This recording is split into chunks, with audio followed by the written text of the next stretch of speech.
Welcome everyone to our webinar, Beyond the Checkbox, Mastering Cloud Compliance in 2025. My name's Tom Kroll and I'm very happy to be here with you today. We have an exciting agenda that will help you navigate the complexities of cloud compliance in the coming years, and we'll go as deep as we can on the upcoming AI compliance hurricane if we have time. So let's not muck about and dive in. AI strategy and planning is essential for organizations to remain competitive. I think we all know that. They've got powerful applications for predictive analytics, threat detection, and these are driving AI adoption across all industry sectors. And the market's expected to grow from 538 billion in 2023 to 2,575 billion in 2032. And if it sounded like I was reading that, that's because I didn't memorize that. However, business leaders across the globe are still lacking the tools and resources to ensure secure use of both internal AI systems and protect themselves against AI-driven threats. So, what's the role of AI in the future of cloud compliance? Well, there's a number of things that are going to transform the way we do compliance monitoring. We can have real-time monitoring. AI tools can detect and remediate misconfigurations in real time, ensuring compliance is maintained continuously. Now, if you've been looking at anything like SolarWinds or an AN other, we saw the Salt Typhoon attack as well.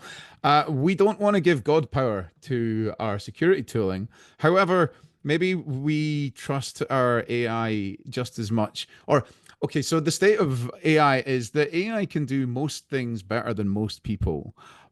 So we're not really far from the point where we're going to have a more reliable AI than we would if we brought in human error. So, as much as it sounds kind of scary that an AI is going to come in here and fight against AI to keep us secure, I'm afraid that's where we're going. But right now, I suggest we have some manual intervention. And so we can do predictive analytics. So from here, we can say, well, maybe this changes, this changes, this changes. And we can say that we are at increasing risk of this vulnerability based on our configuration. And we can run automated audits so we can generate compliance reports automatically, significantly reducing the manual effort required for these audits. And that's music to my ears. I don't know about you. What's not music to my ears is the regulations that are focused on AI systems in prohibited and high-risk use cases. And in comes the EU AI Act. Now, we'll get on to what prohibited practices are. I'll give you a hint. It's stuff like creating cyber attack tools, facial recognition, social scoring, and things. Now, they will be prohibited by February. So if you're doing any of that stuff, either move it out of the EU or get it done early. This is why we have an upcoming AI compliance storm. The storm is coming, but what if we can use AI to manage AI? That we used to say we need to use the cloud to manage the cloud, and this is it's a pretty straight analogy, if you ask me. So what if we could get our AI algorithms to find out where we aren't complying, and if we're not auto-remediating yet, then we will do in short order.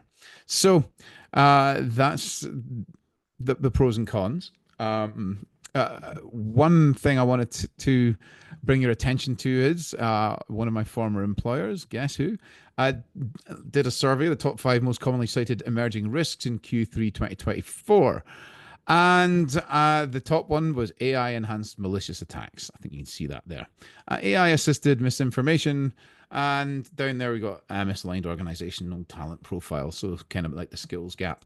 But I just wanted to say, look, this is emerging threats. That means they haven't happened yet, and they're difficult to predict.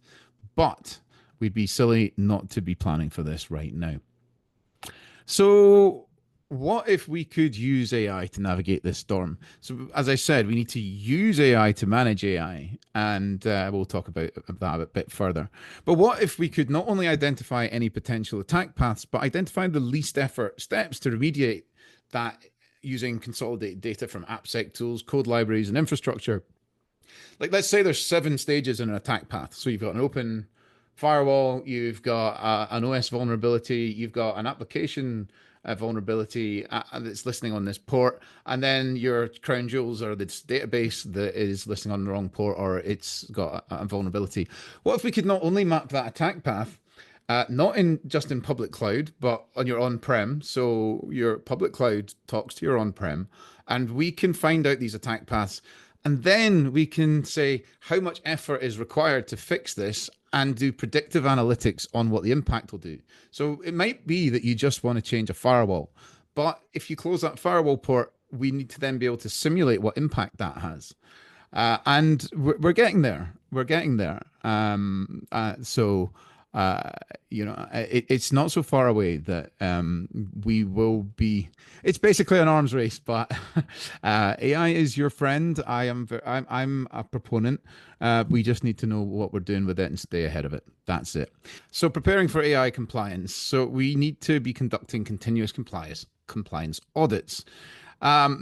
So the challenges, I won't read them out to you, but basically we need to be creating models without bias or discrimination. We need to have transparency on what training data, and if you look up any AI system, especially Suno for music at the moment, they've been dragged through the courts and had to admit that they scraped the entire of Spotify to train their music models, and we need to be upfront about how we're training our data and what we're doing. Here's your AI governance framework and key considerations. You need to look at all of your AI systems and classify them by a risk level. The EU AI Act has a very definite picture of what those are, and I'll come on to that in a minute. We need to protect our data and have robust data governance and security measures. So DSPM will help you. What data is going into our AI models? We need to be able to prove that and show that to the auditors. And even it's just good practice to know that we're not going to be leaking sensitive data once we start using this internally or externally.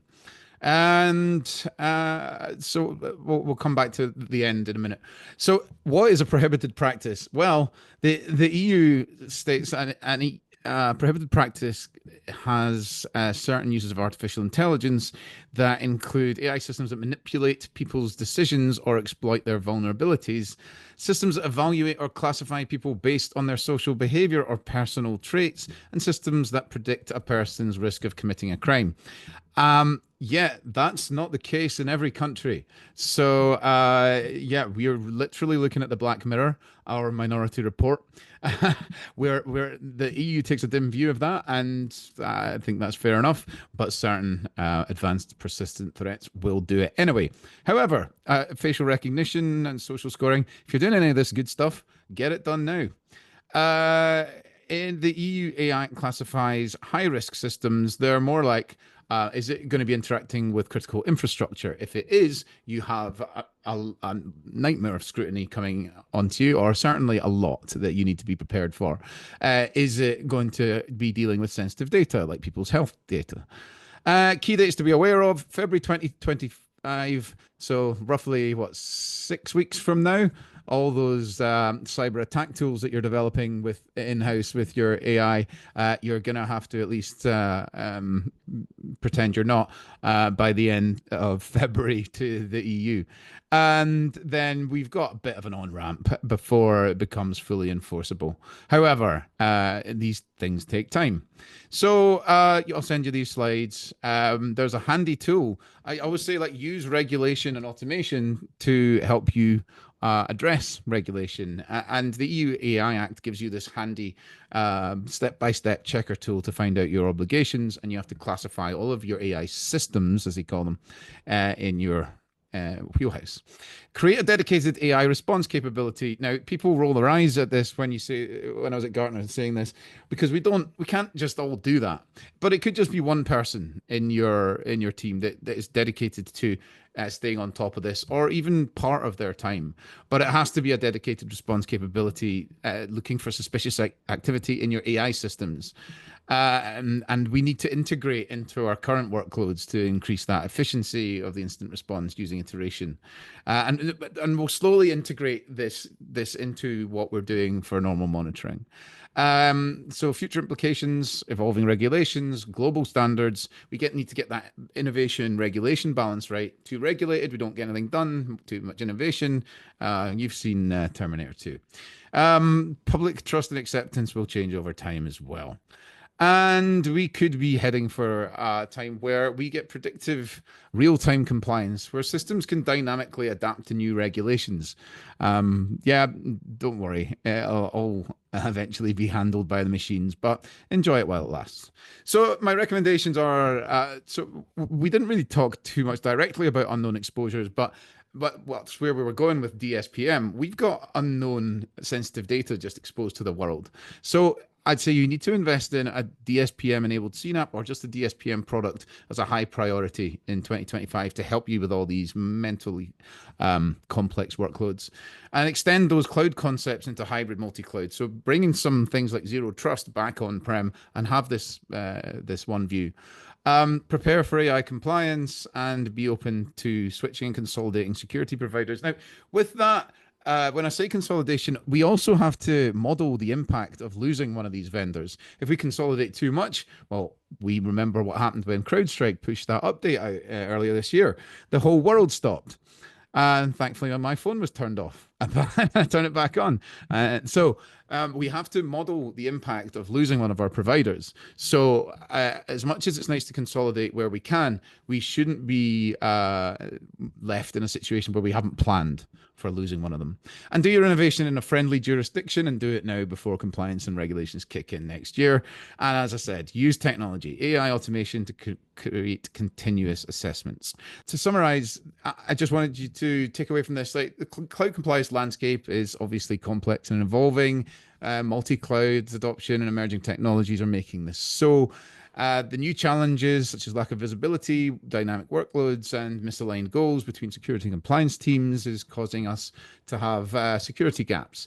AI is transforming the way that we do compliance. We can use it to help us, but it's also going to come with some overheads that we need to be prepared for. It's the Wild West right now. We can pretty much get away with anything, but it's not going to be that for long. So, best to get ahead of it. I actually wrote an AI agent in about half an hour that does some of my work for me. So, chat LLM, everybody.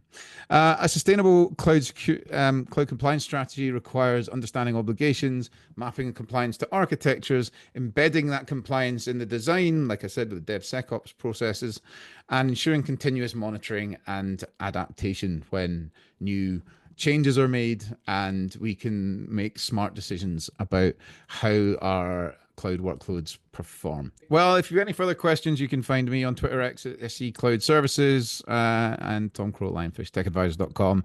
There are some resources, an entire white paper on how to use DSPM to simplify your EU AI Act compliance, easy for me to say. And we've got demos and other resources as well on the shared responsibility model. Okay, well, if you have any further questions, you can find me on Twitter X at SE Cloud Services and Tom Crow at lionfishtechadvisors.com. And your friendly Tenable team are here to help with any demos. And thank you very much for your time. I very much appreciate you joining us. I know your time is important, and I'm grateful that you were able to attend. And I hope I've given you something to take away. So thank you very much. And with that, I shall say goodbye.